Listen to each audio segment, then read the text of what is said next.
kenapa pilih Australia? Secara khusus kenapa Griffith University? Untuk Tourism and Hospitality Education di Australia itu yang paling bagus nomor satu di Australia itu di Griffith. Mahasiswa Indonesia itu kalau mau kuliah di Australia itu sangat terpaku pada Group of 8 universitas-universitas pentolan di Australia gitu ya, kayak University of Sydney, University of Melbourne gitu. Tapi masalahnya adalah ada yang namanya juga itu tadi yang program rankings. Ya, makanya saya bilang bahwa tourism itu kalau paling di Australia paling bagus Griffith. Mbak Novita, beliau bekerja atau sekolah ya di Griffith University, mengambil Master of International Tourism dan Hospitality Management. Sebelumnya beliau juga bekerja di Kementerian Pariwisata, sekarang juga masih ya, lagi tugas belajar ya. Daycare di sini tuh mahal loh Mas, dia sehari itu $130. No way, $130. 1,3 juta sehari. Tapi benefitnya AAS satu lagi untuk buat teman-teman yang mau udah punya anak usia yang belum usia sekolah, AAS bisa jadi pilihan karena cuma AAS aja yang dia bisa ngasih childcare subsidi 90%. Kalau mau dibandingin gitu ya, Sydney atau Melbourne itu kamu bisa spend sekitar $20-30 sehari. Di sini barangkali cuma ya $3 gitu lah kalau bolak-balik. Jadi bedanya jauh banget. Kayaknya kan kalau tinggal di luar negeri itu mahal segala macam. Betul. Di Queensland sendiri itu salah satu yang kami banggakan sebagai warga Queensland adalah kita punya 50 cents fare yang kemana-mana itu cuma 50 sen. Naik transportasi Umum. Banyak orang yang khawatir untuk melakukan untuk melanjutkan pendidikan di luar negeri gitu ya. Takut menjadi minoritas, takut tidak bisa adjust secara bahasa, secara kehidupan sosial gitu. Begitu nyampe di sini kekhawatiran itu nggak ada tuh ternyata. Oh iya? Benar-benar yang membuat saya cukup gampang gitu ya untuk transisi ke sini adalah itu tadi being active, being friendly, and setting your social circle as early as possible.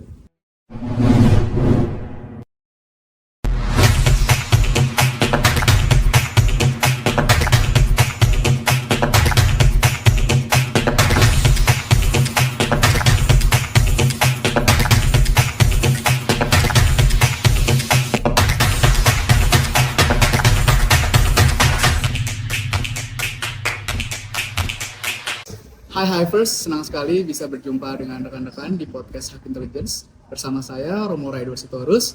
Hari ini kita ada kedatangan tamu yang sangat spesial, yaitu Mbak Novita. Beliau bekerja atau sekolah ya di Griffith University, mengambil Master of International Tourism dan Hospitality Management. Sebelumnya beliau juga bekerja di Kementerian Pariwisata, sekarang juga masih ya, lagi tugas belajar ya. Dan kita saat ini di Griffith University, tepatnya di Gold Coast di Queensland. Ya. Cuaca sangat cerah, jadi kita ingin ngobrol-ngobrol nih langsung aja dengan Mbak Novita tentang keseharian dia sebagai mahasiswa. Bagaimana sih kehidupan mahasiswa di sini? Langsung aja ya. Halo Mbak Novita, apa kabar? Baik ya? Gimana nih Queensland? Asik banget Mbak. Ini tempatnya ada matahari tapi juga sejuk ya. Betul. Ini lagi autumn, jadi emang lagi cuaca yang lagi enak banget gitu, nggak terlalu panas, nggak terlalu dingin. Begitu ya. Ini kan bulan Mei. Ini bisa sampai Juli ya cuaca seenak ini. Iya, Juli sih udah masuk winter ya. Tapi winternya di sini nggak sedingin kota lain di Australia kayak Melbourne atau Sydney gitu. Di sini paling dingin 9 derajat. Oke, masih oke ya. Enak ya. Oke, enak, betul. Wah. Siap Mbak Novita. Mbak Novita, ini teman-teman banyak sekali yang mungkin ingin belajar lanjut, dan Gold Coast ini tempat yang seru banget untuk belajar menurut aku. Jadi kita akan tanya-tanya dengan Mbak. Boleh nggak cerita Mbak secara singkat perjalanan akademisi Mbak dan kenapa memutuskan untuk studi di Griffith University di Australia? Oke, jadi S1 saya itu di Universitas Diponegoro Semarang. Waktu itu saya anak ekonomi malah sebenarnya. Jurusannya adalah keuangan. Wow. Cuma ternyata perjalanan karirnya membawa saya ke Kementerian Pariwisata yang sebenarnya nggak ada background pendidikan yang kayak sejalur gitu, tapi saya seneng banget nih karena saya personally orangnya sangat suka traveling, sangat suka ketemu orang-orang baru, apalagi ke tempat-tempat yang baru juga. Makanya lama berkecimpung di Kementerian Pariwisata, saya berpikir kayaknya emang harus punya foundation education yang di tourism nih gitu. Makanya untuk S2-nya saya bertekad untuk belajar tourism. Oh gitu. Jadi switch ya dari tadi ekonomi, keuangan, sekarang jadi tourism. Wah, menarik banget. Terus kenapa pilih Australia? Secara khusus kenapa Griffith University? Nah, setelah riset gitu ya, ternyata untuk tourism and hospitality education di Australia itu yang paling bagus nomor satu di Australia itu di Griffith. Wow. Terus saya juga nggak nyangka tadinya karena saya pikir Griffith di Brisbane kan, tapi ternyata kampusnya ada beberapa dan yang tourism khususnya itu di Gold Coast. Sedangkan Gold Coast itu bisa dibilang kayak Hawaii-nya Australia gitu. Jadi benar-benar pusat pariwisatanya Australia itu ada di Gold Coast. Makanya ini udah kayak satu ketemu dua nih gitu. Jadi udah cocok banget, udahlah berarti ke Australia aja gitu. Dan kebetulan juga pemerintah Australia kan punya program Australia Award Scholarship tuh. Jadi saya sekalian lah nyoba untuk daftar via AAS dan alhamdulillah rezeki banget dapet. Gitu. Oh, jadi Mbak juga dapat beasiswa nih ceritanya? Betul, Australia Awards. Oh, keren banget. Bisa cerita nggak dengan Australia Awards Mbak? Apa saja yang Mbak lakukan untuk dapat Australia Awards secara singkat, mungkin TOEFL-nya berapa? Terus esainya mungkin sedikit jauh tentang apa gitu. Oke, jadi kalau untuk Australia Award sendiri sebenarnya bahasa Inggris itu wajib nggak wajib ya, karena kemampuan bahasa Inggris bukan satu-satunya hal yang dicari gitu. Banyak teman-teman yang lolos satu angkatan sama saya juga kemampuan bahasa Inggrisnya mungkin masih kalau secara IELTS mungkin di bawah 6 gitu ya. Tapi Australia Award sendiri tuh bagusnya dia mencari orang-orang yang punya potensi untuk berkembang di bidangnya masing-masing. Future leader lah. Betul, regardless of mungkin latar belakang pendidikannya atau latar belakang pekerjaannya gitu. Dan kekurangan-kekurangan yang dimiliki oleh masing-masing itu ditutup sama Australia Awards pakai pre-departure training. Jadi yang kayak bahasa Inggrisnya mungkin masih kurang selama PDT itu bisa sampai 6 bulan loh PDT-nya. Untuk ngejar kemampuan bahasa Inggris biar bisa masuk di tujuan universitas yang dia pengen. Wah, asik banget gitu. Ya, keren. Oh, pre-departure 6 bulan dan itu opsional. Itu wajib tapi durasinya yang menentukan dari Australia Awards. Kalau secara bahasa Inggris sudah cocok, sudah cukup, itu PDT-nya cuma kayak 6 minggu. Tapi kalau masih kurang bisa ada yang 3,5 bulan, 4,5 bulan, sampai 6 bulan maksimal. Oh, oke. Menarik banget, Mbak. Lalu sejauh ini gimana pengalamannya sebagai mahasiswa internasional di Griffith University? Ada nggak bedanya dengan waktu Mbak kuliah dulu di Indonesia? Tentu banyak banget ya bedanya. Tapi yang pengen saya share ini salah satunya adalah banyak orang yang khawatir untuk melanjutkan pendidikan di luar negeri gitu ya. Takut menjadi minoritas, takut tidak bisa adjust secara bahasa, secara kehidupan sosial gitu. Itu juga yang pernah saya rasakan sebelum kesini gitu. Tapi dengan banyak komunikasi dengan teman-teman yang sudah pernah atau tengah menjalani kuliah di luar negeri, kemudian juga persiapan-persiapan yang dilakukan sendiri kayak riset dan segala macam. Begitu nyampe di sini, kekhawatiran itu nggak ada tuh ternyata. Benar-benar selama kita jadi diri kita sendiri, jadi pribadi yang baik. Kemudian juga yang penting adalah putting ourselves out there gitu. Harus banyak jadi lebih ekstrovert malah justru ya. Jadi kita harus benar-benar nyari teman, aktif di kegiatan-kegiatan sosial di universitas misalnya.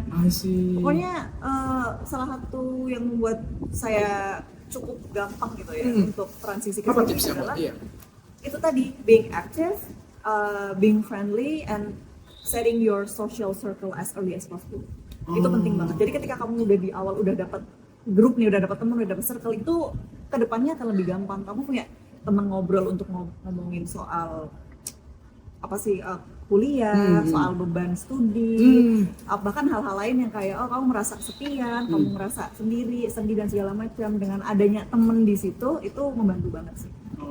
Boleh cerita contohnya nggak, Mbak? Mungkin temannya itu di kelas atau mungkin kalau nggak salah kan Mbak juga terlibat di Mayor Student Ambassador ya? Boleh cerita nggak tentang bagaimana Mbak aktif mencari teman? Nah, salah satu yang menarik itu di Griffith University itu nggak banyak orang Indonesianya. Oh iya? Orang Indonesia di major saya itu hampir bisa nggak nyampe 5 orang lah. Wah, sayang banget ya, padahal keren banget. Saya cuma 2 orang Indonesia. Jadi mau nggak mau kita nggak bisa kayak cari caranya mudah temenan sama orang Indonesia aja. Enggak, kita harus benar-benar open untuk bisa berteman dengan teman-teman dari negara lain dengan background yang berbeda gitu. Jadi itu sih yang saya lakukan. Jadi join di banyak aktivitas. Misalnya di kampus ini banyak banget aktivitas Contohnya? sosialnya. Kayak misalnya ada yang International Student Body Program. Oke. Itu dari Griffith Mates. Jadi Griffith punya kayak kumpulan anak-anak internasional diseleksi gitu untuk jadi buddy untuk anak-anak baru. Oke. Supaya mereka at least at the first few weeks mereka datang ke sini tuh nggak sendirian. Jadi diajak main, diajak jalan-jalan, diajak grocery shopping bareng, hal-hal kayak gitu lah, hal simple gitu. Nah, pengalaman saya sebagai international student dari Indonesia terutama ini yang akhirnya ketika ada Mayor Student Ambassador, jadi basically Mayor Student Ambassador itu adalah mahasiswa internasional dan juga Australia yang dipilih untuk jadi duta duta Gold Coast sebagai kota yang ramah pendidikan khususnya untuk international students. Jadi masing-masing negara tuh dipilih satu. Totalnya ada 21 orang per tahun. Dan ini program udah jalan 12 tahun mungkin ya gitu. Dan Mbak dari Indonesia? Baru kali ini baru ada dari Indonesia gitu. Jadi itu adalah sebuah terima kasih. Jadi itu adalah sebuah privilege buat saya, tapi juga sebuah wadah juga untuk bisa share ke teman-teman terutama yang dari Indonesia yang tertarik untuk kuliah di Australia, terutama di Gold Coast, bahwa Gold Coast ini tempat yang sangat menarik banget loh. Jadi destinasi tujuan pendidikan gitu kan, banyak kampus-kampus yang tarafnya internasional, terdepan di Australia juga, dengan kondisi sosial yang sangat kondusif, sangat multicultural, terus ramah juga terhadap international student, banyak kesempatan di sini, kesempatan bekerja, kesempatan internship, jadi sangat didukung. Wah, menarik banget ya Mbak. Jadi Mbak sebagai ambassador Gold Coast tadi cerita bahwa sebenarnya banyak sekali nih manfaat studi di Gold Coast. Saya kemarin juga ke daerah kota ya di Southport gitu ya. Ada studi Gold Coast Mbak. Dan dia cerita katanya 30% dari warga di Gold Coast itu internasional. Betul. Dan paling banyak kemudian Brazil, tapi Indonesia benar Mbak, nggak sampai 10 besar. Benar. Iya, Brazil, banyak yang dari Jepang juga ada, Kolombia, tapi Indonesia belum nih. Teman-teman mungkin nanti mau coba menambah jumlah. Iya, di sini asik ya Mbak ya. Komunitas Indonesia di sini. Tapi di sisi lain karena komunitas kita juga nggak terlalu besar, jadinya kita sangat sangat intimate gitu. Kayak almost everybody knows everybody gitu. Nggak cuma antar students tapi juga dengan diaspora yang tinggal di sini. Oke, menarik banget. Apalagi nih Mbak yang bisa menjadi konsiderasi ketika orang ingin studi di Gold Coast? Saya tahu di sini ada 4 university besar ya. Betul. Ada Bond, ada Griffith, terus ada Southern Cross. Kemudian ada 3 atau 4 ya gitu. Iya, yang gede sih itu ya, itu yang paling gede ya. Kemudian ada TAFE juga ya. TAFE yang untuk vokasionalnya. Untuk vokasional ya. Jadi banyak pilihan nih. Ada lagi nggak Mbak yang mungkin menarik ya? Tadi disebut keramahan. Sama juga boleh cerita nggak bahwa Mbak sebenarnya kan seorang ibu ya? Pasti menarik dong, ibu punya anak umur 4 tahun itu belajar di sini. Gimana nih work life balance-nya Mbak? Dan apa yang bisa membantu Mbak bisa tetap steady belajarnya di sini? Oke, jadi yang pertama tadi pertanyaannya kenapa di Gold Coast? Gold Coast itu satu, tadi yang Mas sudah sebutin banyak banget pilihan universitasnya, semuanya quality education. Yang kedua adalah bisa dibilang kayak study life balance. Karena itu tadi, karena sebagai kota pariwisata, Gold Coast ini banyak banget kayak keindahan hidden gems yang bisa dikulik gitu. Dari pantainya, dari hinterlandnya, kemudian juga banyak lah yang bisa dieksplor. Jadi nggak cuma kayak belajar aja, tapi juga ada holiday-nya gitu. Wah, asik ya. Betul. Ada holiday, ada belajar, semua dapat dan bisa kerja juga. Betul. Dan di sini tadi bicara tentang cost of living barangkali ya. Kayaknya kan kalau tinggal di luar negeri itu mahal segala macam. Betul. Gitu. Di Queensland sendiri itu salah satu yang kami banggakan sebagai warga Queensland adalah kita punya 50 cents fare yang kemana-mana itu cuma 50 sen. Naik transportasi? Naik transportasi umum. Dari bus, dari tram, dari ferry dan semuanya itu murah banget. Yang kalau mau dibandingin gitu ya, Sydney atau Melbourne itu kamu bisa spend sekitar 20 sampai 30 dolar sehari. Oh Di iya. sini barangkali cuma ya 3 dolar gitu lah kalau Iya, kalau iya, bolak-balik. Jadi bedanya jauh banget. Itu sih. Terus dukungan well-being dari kampus juga banyak. Termasuk ada free groceries, ada free dinner, free lunch, kayak gitu-gitu. Jadi banyak banget yang bisa dimanfaatkan untuk membantu kita menekan biaya hidup gitu. Yeah.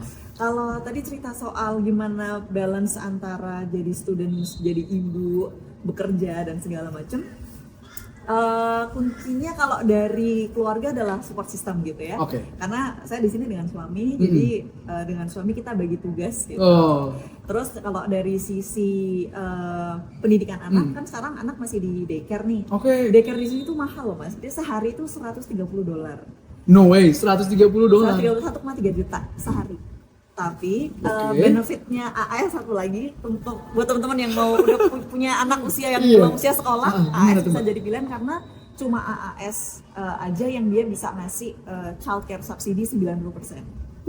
Lumayan banget. Iya, jadi instead of bayar 130 per hari, saya mungkin sekitar bayarnya sekitar ya $15, $19 begitulah. Puji Tuhan, alhamdulillah banget ya. Betul. Itu salah satu benefit yang nggak didapat dari beasiswa lain, termasuk beasiswa Indonesia yang lain. Itu salah satunya. Dan apalagi ya, di sini public facility-nya sih mas yang sangat membantu. Public parks, playground, libraries, kayak state libraries itu banyak banget kasih ada kegiatan untuk anak-anak. Jadi anak-anak di sini itu nggak terbenam gadget gitu, karena bisa main ke playground, bisa main ke park, barbecue di park gitu, atau hal yang di udaranya juga ya. Benar. Jadi banyak kegiatan positif yang bisa kita lakukan dengan tanpa biaya gitu, dengan free. Wah, seru banget ya. Public facilities kuncinya ya, dimana kita sebagai warga di sini tetap bisa menikmati banyak fasilitas yang semuanya juga bisa ambil ya. Wah, menarik banget. Mungkin tertarik nih Mbak tentang tadi sudah bicara soal living cost ya, kemudian juga penyesuaian budaya. Kalau Mbak sendiri melihat dari mata kuliah International Tourism, saya juga dengar kemarin itu bahwa Griffith yang salah satu yang terbaik untuk international tourism, bahkan di dunia global juga loh Mbak. Kalau nggak salah yang ke-6. Dan satu lagi, Gold Coast ini adalah tempat pembuatan film, ya nggak Mbak? Boleh cerita tentang itu? Nah, salah satu yang menarik itu Gold Coast juga disebut sebagai kotanya theme parks gitu.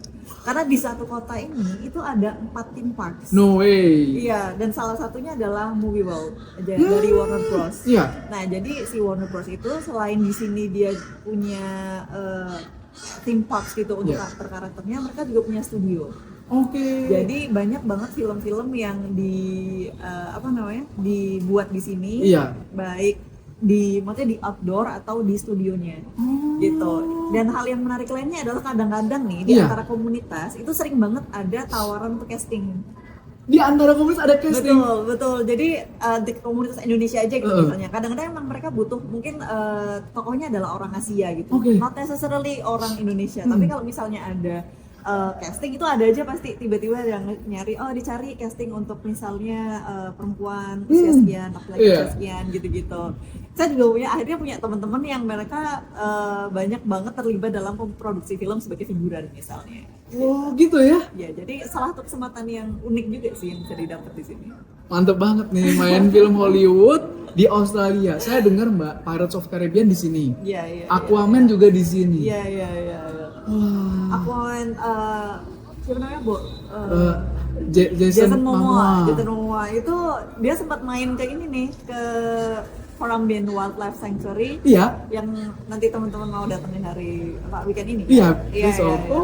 Wah, seru banget. Mereka kesana foto sama koala, jadi ya seru sih. Wah, asik banget ya. Nah, Mbak sendiri melihat peran dari mengambil master ini terhadap karir Mbak kedepannya seperti apa? Jadi pertama dari personal interest saya sendiri gitu ya. Jadi itu selama ini kan saya kerjanya di international marketing, yang tugasnya adalah mempromosikan destinasi Indonesia ke luar negeri gitu kan. Tapi dari situ saya juga timbul ketertarikan lain tentang destination development. Oke. Terutama kan kita ada Apa itu, 5 Mbak? destinasi super prioritas kan.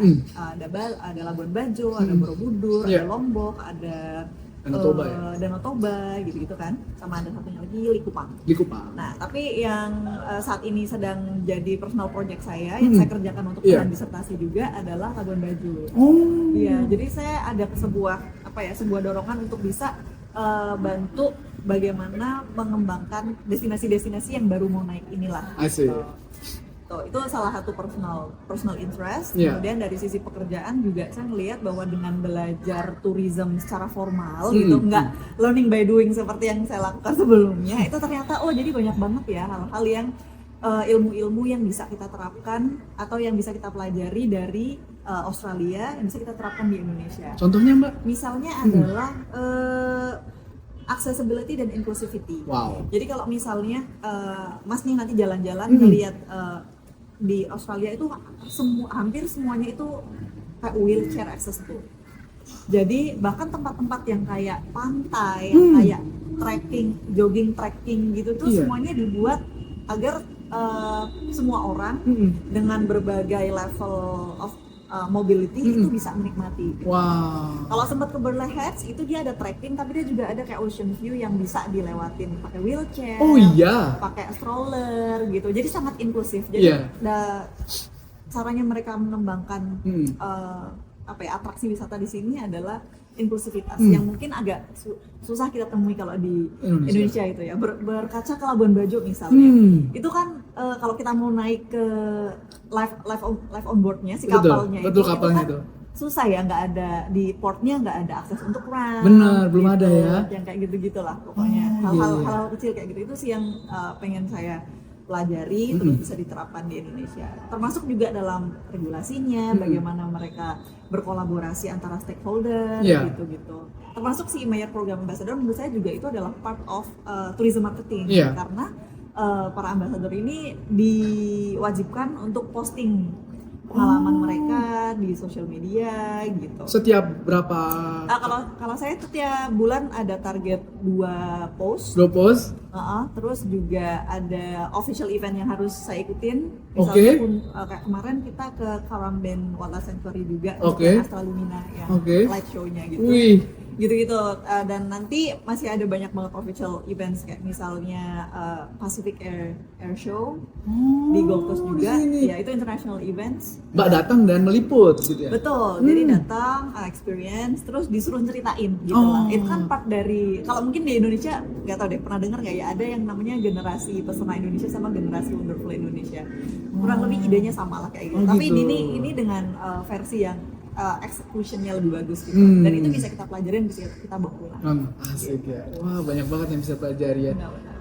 Jadi benar-benar nggak cuma di dalam ruang kelas aja belajarnya, tapi dengan kita keseharian kita sehari-hari, dengan kita jalan-jalan dan kita ketemu orang, itu juga bisa jadi pembelajaran juga sih. Betul. Jadi kenapa Griffith University bisa punya program international tourism yang sangat bagus sekali? Itu kombinasi dari apa aja sih Mbak? Tadi bukan hanya ruang kelasnya kan, sepertinya profesornya juga yang paling top gitu ya. Betul. Tapi juga tempat ini sendiri udah jadi semacam studio yang hidup gitu ya. Betul. Dari sisi researcher, maksudnya dari sisi research sendiri, Griffith itu sangat mendukung para dosen-dosennya itu untuk terus melakukan riset, untuk terus melakukan publikasi gitu kan. Dari sisi struktur kuliahnya juga nggak biasa-biasa aja. Yang paling menarik itu trimester lalu saya ada cruise industry experience. Itu kita belajar mengenai cruise tourism, tapi itu ada kombinasinya. Jadi ada in class learningnya, ada benar-benar pergi cruisingnya. Oh, di mana? Di sini? Iya, jadi asik banget. Part of the course itu kami pergi cruising ke Vanuatu sama New Caledonia 8 hari 7 malam. Oh iya. Betul. Dan itu dari kampus dia ngasih kayak subsidi juga. Jadi kan kita kalau internasional kan kita bayar tuition fee, kemudian untuk yang cruise-nya sendiri emang bayar sendiri. Tapi yang kita bayar untuk cruise-nya sendiri itu disubsidi dari kampus, kita dapat $500 per orang. Wah. Yang itu benar-benar jadi kayak murah banget jatuhnya gitu. Betul. Jadi kita ngerasain gimana sih cruise industry itu nggak cuma dari video, nggak cuma dari diskusi di kelas, tapi juga kita langsung datang di cruise-nya, kita punya kesempatan untuk ketemu sama captain-nya, sama kayak performance director-nya, cruise director-nya gitu-gitu. Wow, betul-betul ditunjukin behind the scene the cruise ya? Betul. Wah, luar jadi biasa. emang banyak, itu dari tourism aja ya. Maksudnya dari jurusan lain juga banyak banget yang tipe-tipe experiential learning gitu. Satu lagi yang saya pelajari juga sustainability, Mbak. Dimana ternyata 60% dari energi di Australia ini berasal dari solar panel. Betul. Atau renewable energy. Iya. Ini juga katanya tercermin di seluruh kurikulum ya, Mbak? Betul. Jadi kalau misalnya Mas nanti melihat kampus-kampus kita di Gold Coast ini kan termasuk yang baru gitu ya.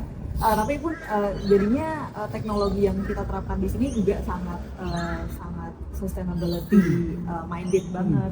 Hal-hal kecil kayak penggunaan listrik di kelas, kemudian gimana kelas itu setup supaya dia bisa ramah energi, maksudnya kayak hemat energi efisiensi ya, energi efisiensi banget gitu. Dan kalau nanti teman-teman ngelihat ke Nathan Campus, itu tuh lokasi kampusnya benar-benar ada di tengah hutan.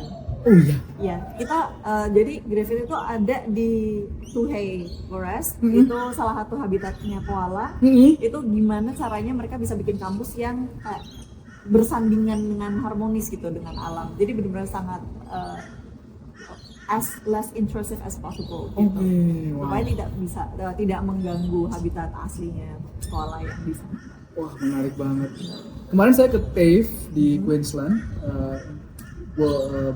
Bonita TAFE ya. Itu katanya mereka nggak punya light switch, Mbak. Jadi itu otomatis kita masuk ruangan, iya motion sensor. Udah secanggih ini. Dan mereka tuh planning dari sejak awal bangunan itu dibuat, sebelum kurikulum dibuat, mereka udah mau masukkan sustainability, bahkan SDGs. Betul. SDGs jadi sesuatu yang sangat-sangat mainstream di semua kurikulum ya. Betul. Bahkan kayak kalau tiap kontainer di sini, tiap dosen gitu di information piece tentang mereka itu pasti ada kolom SDG-nya. SDG apa yang mereka concern. Iya. Gitu. Dan itu tercermin dari riset-riset apa aja yang mereka lakukan. Menarik sekali, Mbak. Jadi mereka sangat concern SDG sebagai uniqueness dan differentiation. Mungkin izin tanya juga nih, Mbak, mengenai academic support. Jadi mungkin Mbak sebagai mahasiswa butuh konsultasi dengan dosen, atau kalau nggak dengan dosen mungkin dengan teman-teman lainnya gitu. Gimana sih support terhadap kegiatan akademik di luar kelas, Mbak? Oke. Jadi kalau misalnya di sini tuh academic supportnya terpusat di library. Jadi library itu bukan cuma tempat untuk minjem buku aja, tapi di situ juga banyak banget support yang bisa kita manfaatkan kalau misalnya kita mengalami kesulitan dalam belajaran gitu.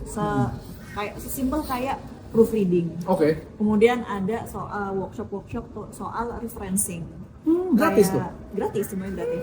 Academic integrity. Kemudian ada juga kayak learning assistance. Jadi kita bisa booking one-on-one appointment gitu sama learning advisor untuk tanya apa aja. Bahkan kayak struktur tugas pun bisa kita tanyain. Ini bukan bikin tugas ya, tapi kayak misalnya kita udah punya draft tugas gitu, terus minta mereka ngecekin ini strukturnya udah bagus belum gitu, apa kayak linking words-nya udah bagus belum, kayak gitu-gitu. Asik banget ya. Itu benar-benar banyak gitu. Di tourism nggak ada, tapi kalau di kuliah yang STEM itu ada juga yang namanya peer assisted study. Jadi ada matching antara senior student dengan junior student. Jadi mereka kayak bikinin matching yang bisa bantu mereka untuk yang si seniornya bisa bantu juniornya untuk ada tugas-tugas course yang mungkin sulit dan segala macam gitu.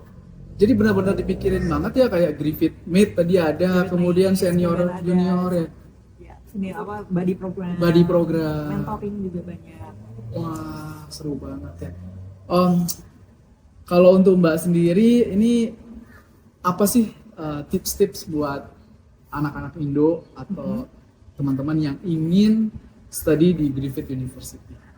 Kalau saran dari saya itu jalur ke Griffith itu banyak banget. Sekarang Australia dari sisi funding dulu dari Australia Award sudah pasti ada. Di LPDP sekarang LPDP udah mulai nerima untuk tourism dan nursing setahu saya. Wow. Karena kan nggak semuanya ya kalau Betul. PDP ya. Terus kemudian dari Griffith-nya sendiri itu ada beasiswa juga. Iya. Untuk yang level bachelor and master itu mereka bisa ngasih scholarship sampai 50% tuition fee.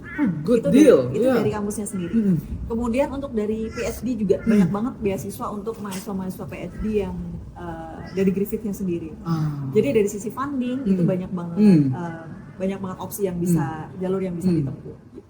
Kalau dari kalau mungkin agak mundur sedikit adalah tentang pemilihan universitas kali ya. Karena saya merasa mahasiswa Indonesia itu kalau mau kuliah di Australia itu sangat terpaku pada group of 8. Gitu yang apa namanya universitas pentolan di Australia gitu ya, kayak University of Sydney, University of Melbourne gitu.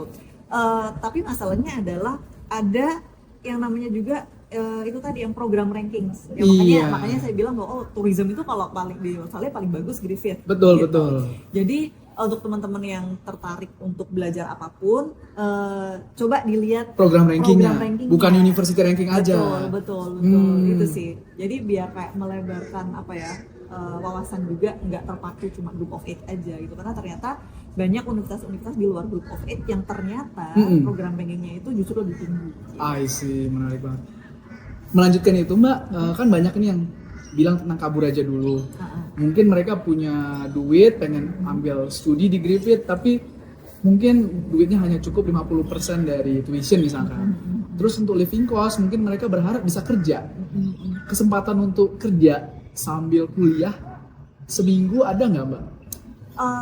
Karena saya kebetulan juga kerja juga. Oh iya. Saya mulai kerja itu setelah di trimester 2. Karena trimester 1 kan concernnya adalah settle down dulu. Betul. Ya settling down dulu gitu lah, baru kemudian bekerja.